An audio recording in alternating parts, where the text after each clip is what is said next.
Well, Thomas, thank you for having me. It's I'm such a happy pleasure to be here.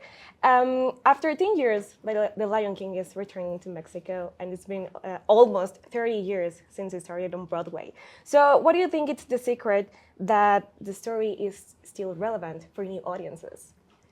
The curious thing to me about The Lion King, and I've worked on it since November of 1990, is that because it has a fundamental truth at its center about who we are, no matter where you live. So a person in Haifa, Israel could say, this is my family. And a person in Soweto could say, this is my family. And a person in Mexico City could say, esa es mi familia, see? Everybody feels it about them. And I think that's the secret to why we connect. Everywhere I go in the world, and I travel all the time, people respond most when they find out that I've been part of The Lion King. And you think it's received different in every country?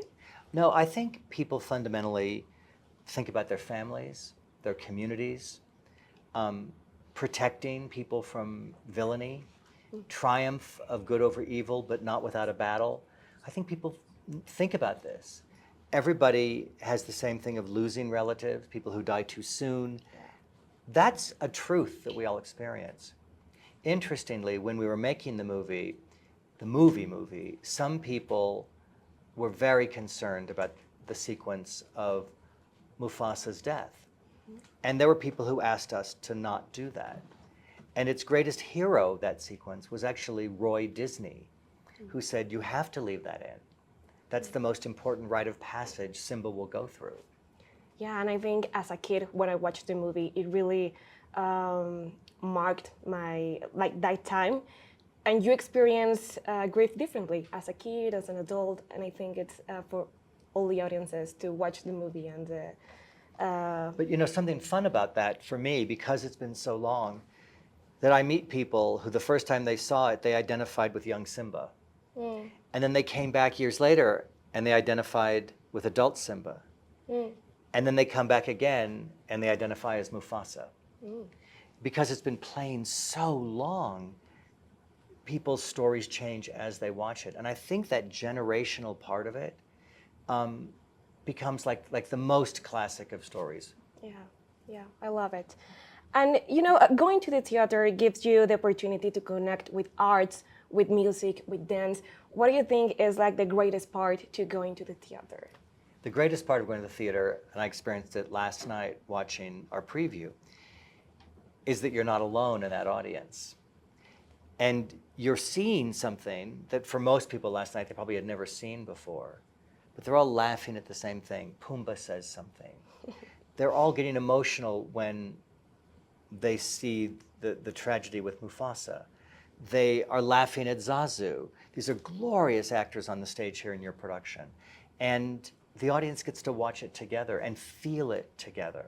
At a time when we watch so much on this or at home, to be in a room full of people experiencing the same story you're experiencing can be a beautiful thing.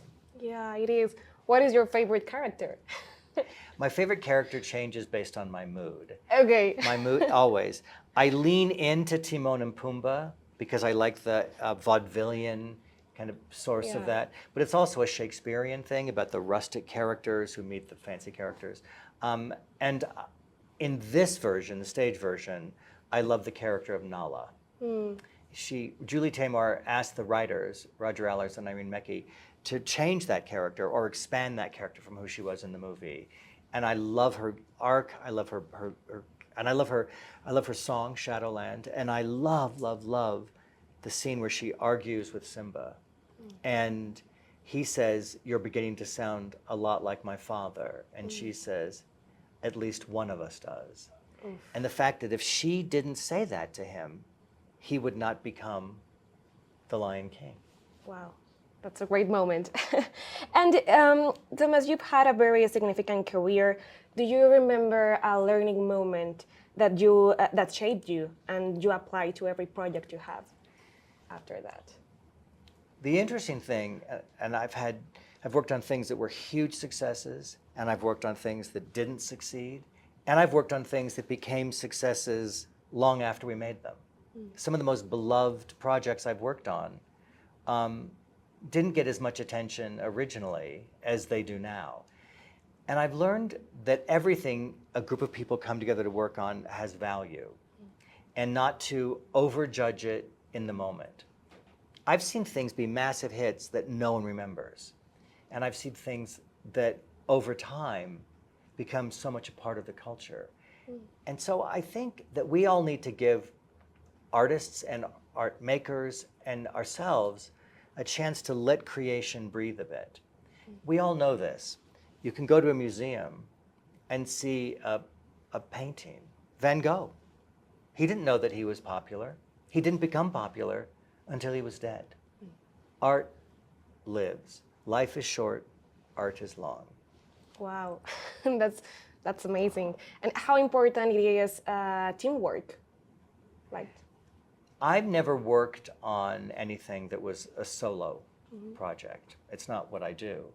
And some of my dearest friends are the people that I have been part of making something with.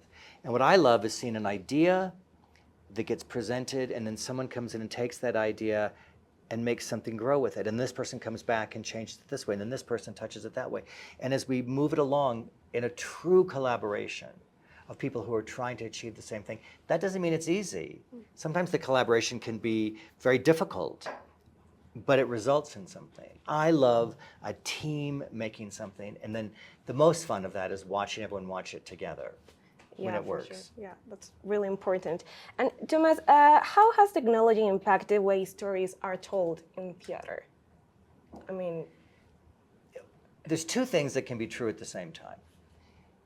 What we did last night in this theater is the same thing that has been happening in the theater since theaters didn't have roofs.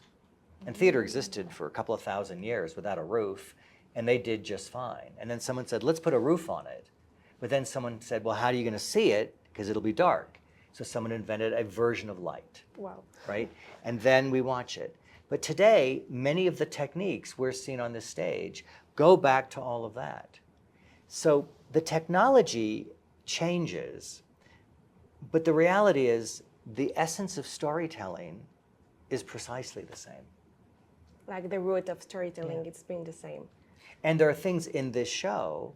Right before I came to talk to you, I was talking to our Tony Award-winning lighting designer, Don Holder. There are lighting techniques in this show that are now on their third or fourth iteration as the technology has changed what we've been doing it. But the audience has no idea. But in one case, for example, incandescent light throws off a great deal of heat and takes a great deal of energy. To light this show is a fraction of the amount of electricity that it was when we did it 28 years ago. A fraction of it. The technology has changed, but the show seems the same to you. Wow, Isn't that nice to know? yeah, it's a great detail to know. And I have to ask you this, Thomas. What Disney classic would you love to see on stage? That hasn't been on stage That yet. hasn't been on stage yet. There's so many that I would love to see on stage, and so many that I really pray no one ever puts on stage. Why? Because some things everything doesn't belong on the stage. They shouldn't go to the stage unless the stage is going to make it, for example, make it special. Lion King, everyone, including myself, back in 1994, thought it was the worst idea in the world, until I had the idea of Julie Taymor. Then it became the best idea in the world. But there are many things that we've made that lean into narrative that doesn't benefit from a fixed view. There's many movies where they're mostly about chases. I chase you, you chase me, we run around here, we run around. If it's a lot of chasing, not so good on stage. Stories where you really connect with the character and you can see them, they work. There's a few that I'm working on that I'm not going to tell you that have not yet made it to the stage. And some things, like Mary Poppins, seem born for the stage. And yet it took us 40 years to get it to the stage, between the movie and the first production. So what would you say is like the main characteristic that a story needs to have in order to be on stage?